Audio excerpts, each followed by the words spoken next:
ሚሊዮን ዶላር ታቅፎ ተቀበረ።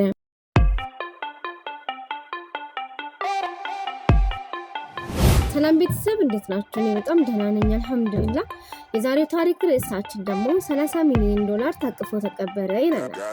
ሞሪስ ዲስ የተባለ የቺካጎ ከተማ ነዋሪ አሜሪካዊ ከበርቴ ዕለተ ሞቱ እየተቃረበ ሲመጣ የሀብቱ ነገር እያብሰለሰለው ይሄዳል። አብሮት ይቀበራታል እንጂ 5 ሳንቲም ለማንም እንደማያቅም ሲዝታል። እንዳለው አደረገ ትላለች ትንከባከበው የነበረችው የ63 ዓመት እህቱ ቫዮሌት። የመሞቻው ቀን መቃረቡን ሲያውቅ በሐር ጨርቅ የተለበጠ ልዩ የሬሳ ሳጥን አሰርቶ ወደ ቤት አመጣ። ከዚያም ብሩን ጠቅጥቆበት በፈንጂ አጠረው። የልቡን ሲያደርስም ፈገግታ በፈገግታ ሆነ።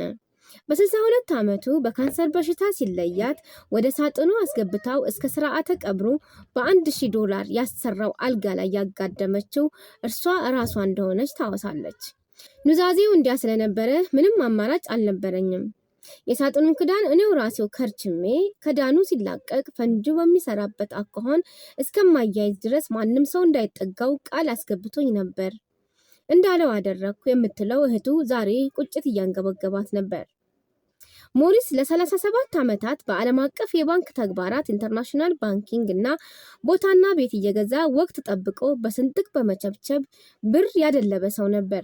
የሚሰራው ያላንዳች እረፍት ቀንና ሌሊት ሆኖ ብሩንም ባንክ አስገብቶ እንደማያውቅ እህቱ ትናገራለች። ወንደላጤም ስለነበረ ብሩን የሚቀብረውና በየጊዜውም እያወጣ የሚቆጥረው መኝታ ቤት ውስጥ ተደብቆ ነበር። እርሷ ግን ካጠገቡ እንብዛም አትራቅ እንጂ ባለትዳር ናት። ከእርሱ እጅ ሳንቲም እንደማንፈልግ እያወቀ ለምን ያን አይነት ድርጊት እንድፈጽም ቃል እንዳስገባኝ በፍጹም አይገባኝም ትላለች ቫዮሌት። እንዲያ ያስጨነቀው የብር ፍቅር ነው። የእንደገና መፈጠር ወይም ሪንካርኔሽን እምነት ተከታይም ነበረ። የመጨረሻ ቀናቱንም ያሳለፈው በፈገግታ ነውና ይኸው ሳይታየው አልቀረም። እምነቱ ሰምሮለት እንደገና ወደ ምድራችን ብቅ ብሎ በ30 ሚሊዮን ዶላሩ ኑሮውን ይጀምር ይሆናል ትላለች ቫዮሌት በትዝብት። ታሪኩ ከተመቻችሁ ሰብስክራይብ በማድረግ ቤተሰብ ይሁኑ።